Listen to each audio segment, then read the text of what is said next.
So, nice to be with you. America continues to gain ground in the war against the virus. I want to thank the American people for answering the call, following our guidelines, and making the sacrifices required to overcome this terrible threat. More aggressively, we commit to social distancing. So important. Social distancing, such an important phrase. And we do it right now. The more lives we can save, and the sooner we can eventually get people back to work, back to school, and back to normal. And there are large sections of our country probably can go back much sooner than other sections. And we're obviously looking at that also. People are asking, is that an alternative? I say, absolutely, it is an alternative. I have now approved major disaster declarations for New York, California, Washington, Iowa, Louisiana, Texas, and Florida. That has great significance, as you know, and legal significance. We're in a constant grouping, and I can say this, we have a large grouping of people that does nothing but communicate with the various officials, including we've been spending a lot of time with New York officials because that really is by far the hottest spot. They've got a number of very tough weeks ahead of them. The governor's doing a very good job. I spoke to the governor, Governor Cuomo, last night and this morning, and he mentioned that in his remarks that he's using that we are using, and I think he feels, because he understands negotiation, he thinks we're using very appropriately the Defense Production Act, and we're using it where needed. It's a great point of leverage. It's a great negotiating tool. But I will tell you, there's tremendous spirit from people and tremendous spirit with respect to these companies. And I don't have to use it very much at all.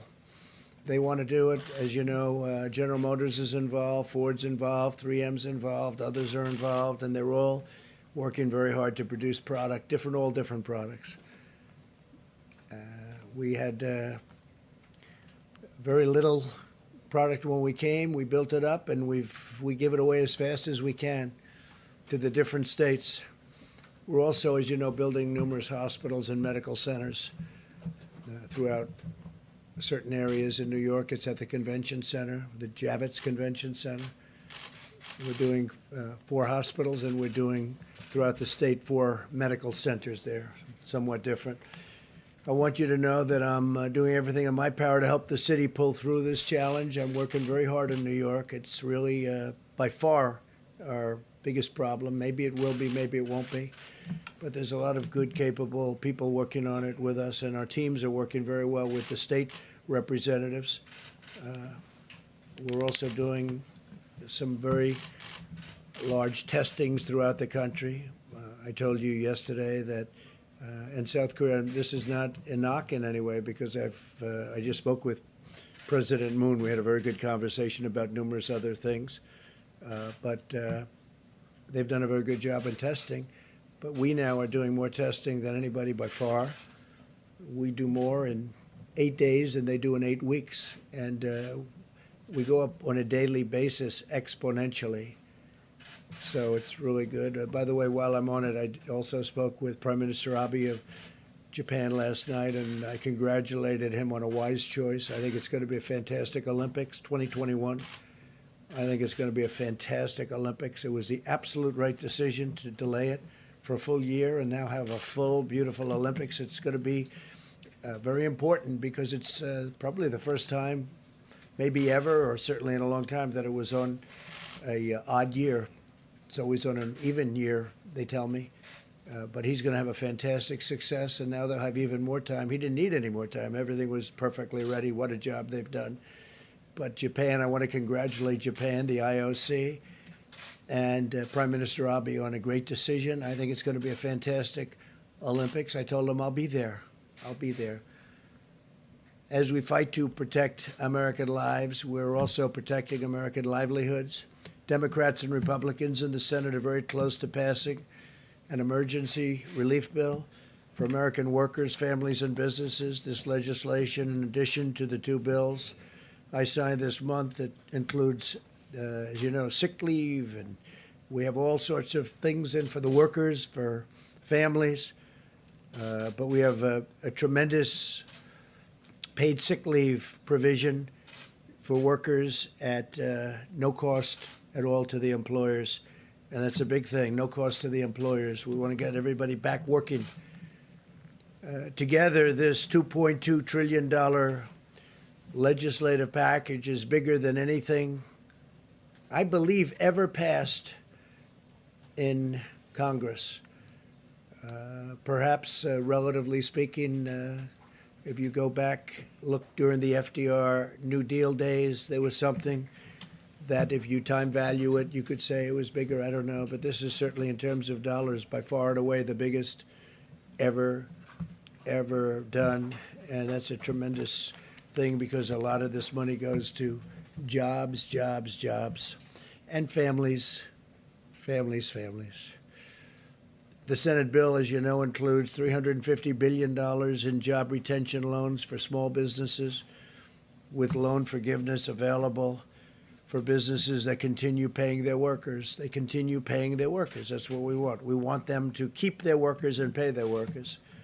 This will help businesses keep workers on the payroll and allow our economy to quickly accelerate as soon as we defeat the virus. $300 billion in direct cash payments will be available for every American citizen earning less than $99,000 per year. That would be $3,400 very quickly for the typical family of four. Nothing like that's ever been done in our country. Up to $250 billion in expanded unemployment benefits. The average worker who has lost his or her job will receive 100% of their salary for up to 4 full months. Unlike normal unemployment benefits, independent contractors and the self-employed will be eligible. So you have independent contractors and self-employed people will be eligible for this. Over $100 billion to support the heroic work of our doctors, nurses, and hospitals. They've been incredible. $45 billion for disaster relief fund. So we are setting up a fund of $45 billion for disaster relief. That's more than doubling the amount available to support my national emergency and disaster declarations. It's a doubling up. $27 billion to build up the strategic national stockpile with critical supplies, including masks, respirators, pharmaceuticals, and everything you can imagine, because it was very depleted, like our military was depleted. Now we have a brand new military. Never had a military like this. We have equipment either coming or it's already come. For the most part, it's already come, but we have a lot of things that will soon be coming. Planes, missiles, rockets, lots of things. But the stockpile was very depleted, like everything else. This will also include significant funding for the development of vaccines on top of the $8 billion we approved several weeks ago. Over $500 billion in support for the hardest hit industries, with a ban on corporate stock buybacks, which is something I insisted on. And frankly, I tell you, the Republicans wanted that, and the Democrats wanted that. We want them to use the money for the companies and the planes or whatever they may be helping to get over this rough patch. And I don't think it's going to end up being such a rough patch. I think it's going to, when we open, especially if we can open it, the sooner the better, it's going to open up like a rocket ship. I think it's going to go very good and very quickly. And you're going to have some tough new limits on executive compensation also. They need the money. They're going to have to sort of just make things work, because we're interested in the workers, the jobs. And we're interested in the companies, because that's really what fuels the workers in those great jobs. And we also have $16 billion in funding for the purchase of personal protective equipment. You know about that, such as masks and respirators, through the strategic national stockpile. I encourage the House to pass this vital legislation and send the bill to my desk for signature without delay. I will sign it immediately. We will have a signing, and it'll be a great signing and a great day for the American worker and for American families, and frankly, for American companies, some of which were having the best years they've ever had these last few years, and then a little bit less than a month ago, they went into a position that they haven't seen because of the hidden enemy, the virus. Earlier today, I spoke to the leaders of many of America's amazing nonprofit organizations. I thank them for their unwavering devotion to American people, to American families, to our nation.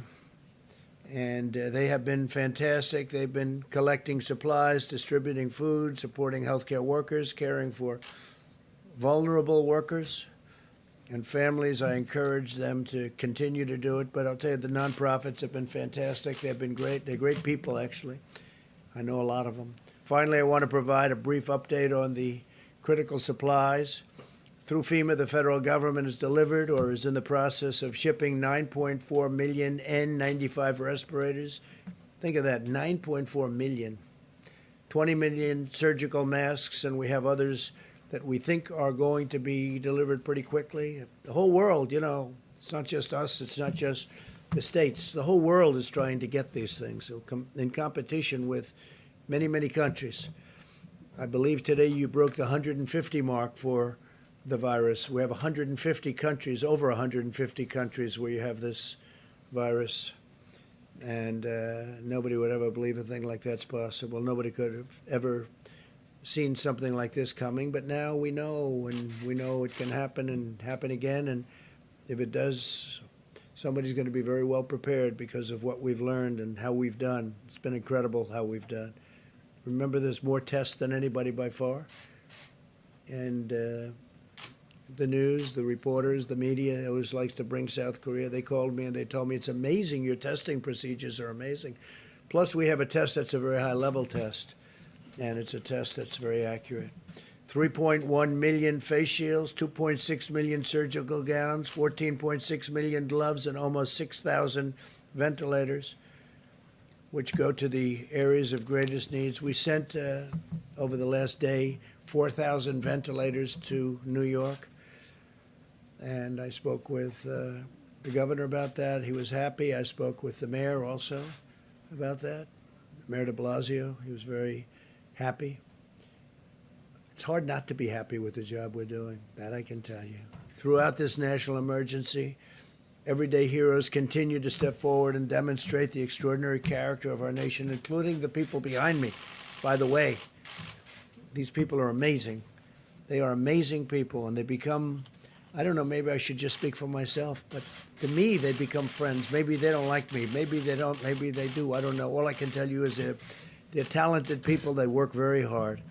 In Maryland, a 7-year-old boy used his own birthday money to buy meals for dozens of senior citizens. In Nevada, a college student recruited 90 of her friends to help deliver groceries and supplies to the most vulnerable. This is happening all over the country, thousands and thousands of instances. I could stand up here all day and tell you about other things. In Minnesota, hundreds of medical students have volunteered to provide child care for hospital workers, helping to keep our doctors and nurses on the front lines, fighting to save lives. These inspiring Americans remind us that we all have a role to play in winning this great national battle, and it's really a worldwide battle. We're dealing with other nations all the time. The people here are, I am a little bit, I take calls from a lot of people. They're in trouble. A lot of countries are in big trouble. So now we will hear from our great Secretary of the Treasury. He's been working rather hard, I will tell you. Steve Mnuchin is a fantastic guy, and he loves our country, and he's been dealing with both sides, Republican and Democrats. He sort of lived over in that beautiful building. It's a very beautiful building. To me, one of the most beautiful buildings actually in the world, and he's gotten to know it, Steve, very well.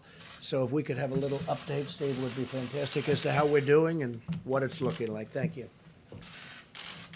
Thank you very much, Mr. President. And first, let me say, I would like to thank Mitch McConnell for his leadership And I'd also like to thank Chuck Schumer for the enormous bipartisan support we had on this bill, and the many senators, both Republicans and Democrats, that worked tirelessly over the last 5 days on all the task force. As the President said, I got to live in the LBJ room for the last 5 days, and we couldn't be more pleased with the unprecedented response from the Senate to protect American workers and American business in this situation. The President has outlined many of these, but let me just quickly go through them. Again, small business retention loans. This will cover roughly 50% of the private payroll in small businesses, where we will immediately make loans that will supply 8 weeks of salaries as long as they keep workers employed and overhead. And those loans will be forgiven at the end of the period as long as they keep workers employed. These are SBA loans, but the Treasury will be issuing new regulations authorizing almost every single FDIC-insured bank to make these. I expect by the end of next week, we will have a very simple process where these can be made and dispersed in the same day. So this will be a very simple system to get money into small business hands. For companies that don't qualify that, we have a economic program of tax incentives to retain workers. And as the President said, we have enhanced unemployment insurance for people who don't fit into these two programs that will be administered through the states. We also have economic impact payments. These will be within the next 3 weeks, direct payments into most people's deposit accounts. And for those that don't have it, we will be having the checks in the mail. Treasury will have additional authorities. We have $500 billion that we can use to work with the Federal Reserve for emergency programs that will create up to an additional $4 trillion, if needed, to support American business and American workers in an unprecedented way. And then finally, the President mentioned $100 billion to hospitals and $150 billion to states that have specific coronavirus expenses, as well as many additional things. Mr. President, I especially want to thank you and the Vice President. You were constantly available to us. We spoke constantly throughout the day. You gave us guidance and quick decisions on many issues. And again, thank everybody for this great bipartisan work. This is going to be enormous help for the American workers and the American economy. The President was very determined that Congress would move swiftly to protect hardworking Americans in business in this unprecedented situation. Thank you very much, Steve. Great job. Day and night, right? Day and night. That was a lot of work, and we'll see how it all goes. We still need a vote, Steve, don't we? Do you have a question? Yes. Do you think this bill will keep the economy afloat? Hopefully a long time. We'll see. If we have to go back, we have to go back. We're going to take care of the American worker. We're going to take care of these companies that fuel this country and make the country great. It's not their fault. It's not their fault. But we think I would say we've anticipated 3 months. Hopefully we won't need this for 3 months. Hopefully this war will be won quicker. But we expect that this is a significant amount of money, if needed, to cover the economy. And don't forget, a lot of this is going to be to keep companies that are very strong, AAA-rated companies previously, to keep them going. And it's going to be in the form of loans, so the money's going to come back. A lot of this money's coming back. Separately, let me ask you about something you said yesterday. You said we should never be reliant on a foreign country for the means of our own survival. Yeah. What did you mean by that? Well, I've been saying that for a long time. Well, we're reliant on many countries where we give up our supply chains, we give up our factories, we give up our production facilities, and we can buy it someplace else for a little bit lower price.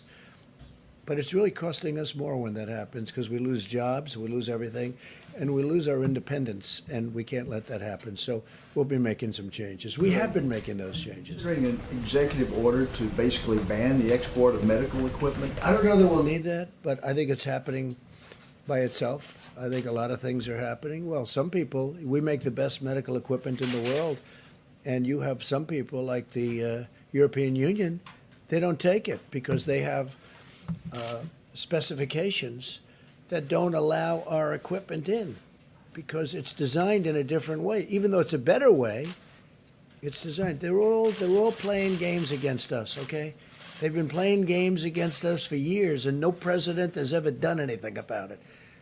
But the European Union, you look at medical equipment, we make the best medical equipment in the world, but we can't sell it because, or not appropriately. And yet we take their medical equipment in our country. We're changing things, Steve. All this is changing. But they have specifications so that our equipment, designed specifically so that our equipment can't come into their countries. It's a very terrible thing that's happened to our country. And let me tell you, some of the people that took the biggest advantage of us are allies. You know, we talk about allies. They took advantage of us in many ways, but financially as well as even militarily. When you look at, if you look at NATO, the abuse that was given to our country on NATO, where they wouldn't pay. And we were paying for everybody. We're paying now because of me. They're paying a lot. Now they've paid $135 billion more. And then ultimately, Secretary General Stoltenberg, who I think you would say is maybe my biggest fan, we got him to pay an additional $400 billion other countries. And but you know that. And then there's the trade. They make it almost impossible for us to have a fair deal. They know this. They know I'm just waiting. We have all the advantages, by the way. It's going to be easy when I decide to do it. But this isn't the right time to do it. But we've been treated very, very unfairly by the European Union. Please. Mr. President, 4 Republican senators have indicated that the extra $600 for unemployment insurance may encourage workers to leave their jobs, even though you can only collect unemployment if you're fired. I'm curious what you think of that concern. Well, I know the issue very well. We talked about it just a little while ago. Steve, I'm going to let you maybe discuss that. Sure. Now, the President and I spoke to several of those senators today, but let me just explain the issue, which is we wanted to have enhanced unemployment insurance. Most of these state systems have technology that's 30 years old or older. So if we had the ability to customize this with much more specifics, we would have. This was the only way we could assure that the states could get money out quickly in a fair way, so we used $600 across the board. And I don't think it'll create incentives. Most Americans, what they want to keep their jobs. And I said for 50% of these businesses, they will have the businesses keep those jobs. So this was, our number one issue was how do we make sure that American workers who needed to keep getting paid, this is no fault of their own, that businesses have been shut down. The president and vice president wanted to make sure those hardworking Americans got money, and this was the most efficient way of doing it. Senators that you spoke with, are they in agreement now?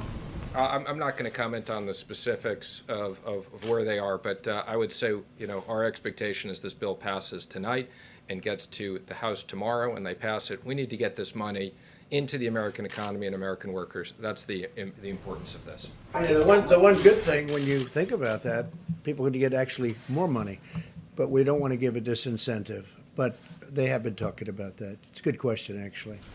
Yes, ma'am, please. Yes, thank you. The family of, on another subject, the family of retired FBI agent Robert Levinson says that U.S. officials have concluded that he's died in Iranian custody. Are you aware of that? And how did U.S. officials reach that conclusion? I've been very much involved in that. And he was a great gentleman and a great family. It's just, I have to say this, and they've been making the statement to the family, I believe, but it's not looking good. He wasn't well for years anyway in Iran. It's not looking promising. We've gotten so many people back. We got 2 people back this week, but Robert Levinson, who was outstanding, he's been sick for a long time, and he had some rough problems prior to his detainment or capture, and we feel terribly for the family. But do you accept that he is dead? No, I don't accept that he's dead. I don't accept it. I'm telling you, it's not looking great, but I won't accept that he's dead. They haven't told us that he's dead, but a lot of people are thinking that that is the case. Feel badly about it. Mr. President, you tweeted earlier linking the closing of the country to your election success in November. Is this Easter timeline based on your political interests? What do you mean Because by my election success? No. you tweeted, you said that the media wants the country to remain closed to hurt your No, odds no, of I being think the media, reelected. yeah, no, the media would like to see me do poorly in the election. I think, Lawmakers and economists on think both that- sides of the aisle have said that reopening the country by Easter is not a good idea. What is that plan based on? just so you understand, are you ready? I think there are certain people that would like it not to open so quickly. I think there are certain people that would like it to do financially poorly because they think that would be very good as far as defeating me at the polls. And I don't know if that's so, but I do think it's so that there are people in your profession that would like that to happen. I think it's very clear. I think it's very clear that there are people in your profession that write fake news. You do. She does. There are people in your profession that write fake news. They would love to see me for whatever reason because we've done one hell of a job. Nobody's done the job that we've done. And it's lucky that you have this group here right now for this problem, or you wouldn't even have a country left. Okay. Go ahead, Nevada. Mr. President, two questions. The first one, once you sign the $2 trillion package, how soon or how rapidly do you expect to see Who you economic with? growth? Who you with? I'm with CBN. And my second question is, we are hearing you are pushing for April 6th to have direct payments issued to taxpayers. Is that the target date? I think that's Again, Pretty much, I would say our expectation is within 3 weeks, we will have direct payments out where we have depository information. And we're looking to get a lot more information, and we have procedures to do that. So 3 weeks for that. And I would say the end of next week, we want all the banks to be able to originate loans same day. Thank you, Mr. President. I have two questions for you. One is that tomorrow you're going to be speaking with the G20 leaders, and I want to know if you're going to lead an effort to craft a worldwide ban on wild animal markets so as to prevent another pandemic, given that COVID-19 is a zoonotic that was transferred to humans in trade of exotic animals. Yeah, I don't know that that subject's going to come up. There is a lot of talk that that's how this all happened, came out of China, and they say that's how it happened in China. So it's something maybe will be talked about, but it's not the top of my list. Yes, I think we'll have I think we're going to have a very good conference tomorrow. Well, and to follow up, also, and Dr. Ashish Shah, who's the head of Harvard's Global Health Institute, says that the key to getting this economy open as soon as possible is to test everyone who needs testing so we can quarantine all infected individuals and allow everyone else to go back to work immediately. Would you subscribe to that strategy? No, but And- we have tested more than anybody. I and if saw not- him. And if not, how many deaths are acceptable? Yeah. How many? None. Okay. How many deaths are acceptable to me? None. Okay, none. If that's your question. Look, I saw him. I saw his statement. We have tested by far more than anybody. We're testing more than anybody right now. There's nobody even close. And our tests are the best tests. They're the most accurate tests. But if you're saying we're going to test 350 million people, I watched his statement. I disagree with it. We can go to certain states. I could name them now, but I'm not going to do that. But we can go to certain states right now that have virtually no problem or a very small problem. We don't have to test the entire state in the Middle West or wherever they may be. We don't have to test the entire state. I think it's ridiculous. We don't have to do it. A lot of those states could go back right now, and they probably will, because at some point in the not too distant future, certain states are going to come off the rolls. Maybe New York can't, and maybe California can't. Maybe the state of Washington can't, although if you look at them, their biggest problem was in one nursing home. Yeah, go ahead. But the states aren't siloed. And so, I mean, somebody, if you test one state and then the person moves over to the other state, well then, You know, you're going to just look at that. But if you take a look at the states, and many states that I'm talking about, they don't have a problem. We have some big problems, but it's confined to certain areas, high-density areas. So why would we test the entire nation, 350 people? With that being said, I'm going to say it again. We tested far more than anybody else. We have the ability to test. I mean, we've come a long way from an obsolete, broken system that I inherited. We have now tested with the best test far more than anybody else. And when I say anybody else, I'm talking about other countries. No country is even close. They came out with a statistic, I guess, yesterday that I heard from Dr. Birx. where it's for eight days here, more than 8 weeks in South Korea. And South Korea's done a good job. But we did in 8 days more than South Korea did in 8 weeks. That's a big number.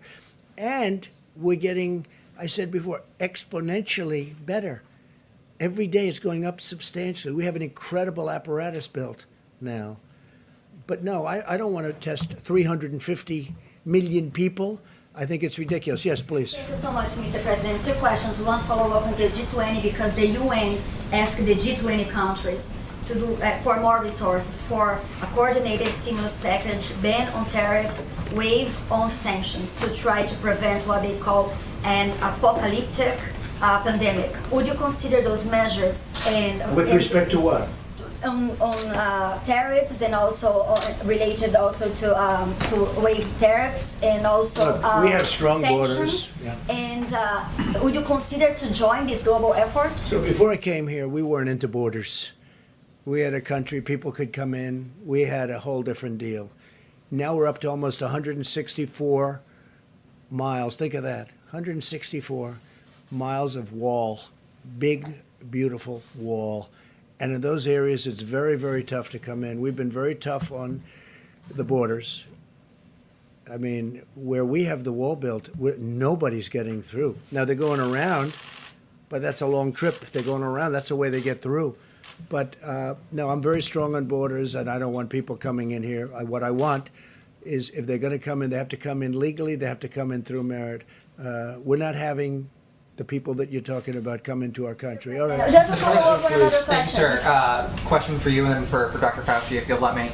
Both Republican and Democrat packages of the stimulus included $25 million worth of funding for the Kennedy Performance Arts Center here in Washington, D.C.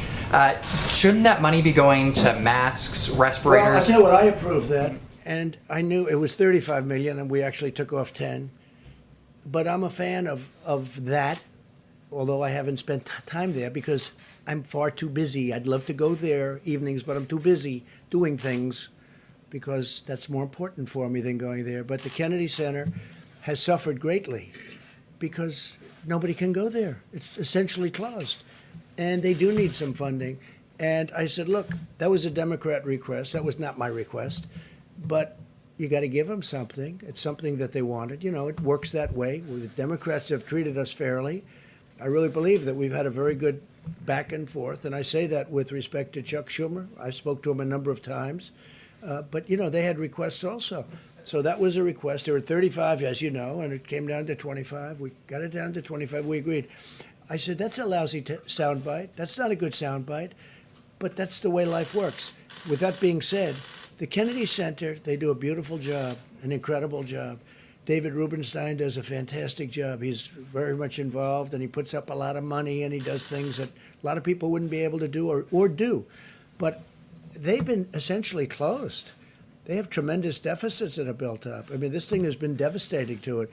So I didn't have a big problem with it. But this was a request from the Democrats because of the fact that they have a facility that's essentially closed up. Yes, Another question, sir. In other words, you couldn't go there if you wanted to. If I wanted to go there tonight to look at Romeo and Juliet, I'd love to see Romeo and Juliet tonight, right? You know what would happen? They say, sorry, 250 people or 50 people, whatever it might be down to. Go ahead. And then earlier today, Senator Marco Rubio told RCP that, quote, the World Health Organization showed favoritism to China, unquote. And then Representative Michael McCall, the ranking member on the House Foreign Relations Committee, he questioned the integrity of the World Health Organization's director, saying, quote, that there were several red flags in his past with respect to his relationship with China. Do you agree? Do you think the World Health Organization showed favoritism? And then once all the dust settles, do you think that the United States should re-explore its relationship with the World Health Organization? Well, I think there is certainly a lot of talk that it's been very unfair. I think that a lot of people feel that it's been very unfair. It's been very much sided with China. And a lot of people are not happy about it. At the same time, Dr. Fauci and myself and other people, there are people on there that we like and we know. A lot of, I think your friends are on there, a lot of good people, a lot of good professionals. I don't know, it'd be interesting to hear if you'd like to talk about the World WHO. But the fact is that I have heard for years that is very much biased toward China. So I don't know. Doctor, you want me to get you into this political mess? No, I don't want you to do that, but I will. Tedros is really an outstanding person. I've known him from the time that he was the Minister of Health of Ethiopia. I mean, obviously, over the years, anyone who says that the WHO has not had problems has not been watching the WHO. But I think under his leadership, they've done very well. He has been all over this. I was on the phone with him a few hours ago, leading a WHO call. Praising China's transparency, sir? No, I'm not talking about China. You asked me about Tedros. The World Health Organization praising China for its transparency and leadership on their response to the pandemic? You know, I can't comment on that because, I mean, I don't have any viewpoint into it. I mean, I don't even know what your question is. Can I follow up on that phone call, please? Welcome to the group. You know, let me just tell you, I've heard that for years. I spoke to him yesterday. Seems fine to me. I don't know. But we're the ones that gave the great response, and we're the ones that kept China out of here. And if we didn't do it, you'd have thousands and thousands of people would have died, that are now living and happy. If I didn't do that early, call on China, and nobody wanted that to happen. Everybody thought it was just unnecessary to do it. And if we didn't do that, thousands and thousands of people would have died, more than what's happened. So that's it. All right, maybe one more. Steve, go ahead. When you have this G20 meeting tomorrow, what sort of coordinated response are you expecting? No coordinate. We're going to have a meeting with the 20 nations total, including us, and it'll be a conference call tomorrow morning sometime. I look forward to people I know, I like. I think in every instance I like every one of them. But it'll be an interesting call. You'll be the first to know. Next week, when the 15-day period ends, what should we expect then? Are you going to extend it for another we'll week? Be talking. I'll be speaking. I'll be speaking with Tony. I'll be speaking with Deborah. I'll be speaking with some of the people that they like and respect, and they're going to bring along with them. We'll be speaking to Vice President Mike Pence and Steve, and we'll be speaking to everybody. I'm not going to do anything rash or hastily. I don't do that. But the country wants to get back to work. Our country was built to get back to work. We don't have a country where they say, hey, let's close it down for 2 years. We can't do that. It's not our country. So we're going to be talking, and it could be we'll do sections of our country. There's big sections of our country that are very, little affected by what's taken place. Then there are other sections that are very heavily affected. So there's a big difference. But no, I would say by Easter we'll have a recommendation, and maybe before Easter, and at the end of the 15th day, or even during the 15th day, I think we'll have some kind of a recommendation. But our country wants to get back to work, Steve. I have had so many people, and they want to practice social distancing, and they want to practice no handshaking. No handshaking. They're not going to walk around hugging and kissing each other in the office when they come back, even though they may feel like it. They're going to wash their hands more than they've ever done. They're going to do all the things you're supposed to do. But Steve, you know what? It's time. People want to get back to work. I get it from both sides, in all fairness. And maybe it's a combination of both. Tony said before, combination of both is sometimes very good. But there are areas that probably, they won't qualify. There are other areas that qualify almost now. So we're going to have to see what happens. But it'll be an interesting period of time. I'd like to get our country back. I have tremendous numbers of people wanting to go back. You have store owners where the store is sitting there. They don't know what's happening. They got to get back. You have businesses that are going to be closed. The longer we stay out, the longer we do it, we want to go quickly. The longer we stay out, the harder it is to bring this incredible. We were having the most successful years that we've ever had in the history of our country. You saw what happened yesterday with the stocks, and today they're up. I'm telling you, if Steve gets the deal done, the incredible incentive deal is going to take care of people. It's going to take care of our workers. It's going to take care of companies that employ all these workers, small and big. By the way, I would say we spend more time on the small companies, Steve, than we did on the big companies. People ask about that. We spent more time thinking about the small businesses than the big, and that really fuels our country. We want to get back, and the people want to get back. We want to get our country going again, and we'll be able to do that. So Vice President's going to stay with you, and going to take a few more questions specifically, and I will see you tomorrow. Thank you very much. Question for you on the DPA, Mr. President. Mr. President, EPA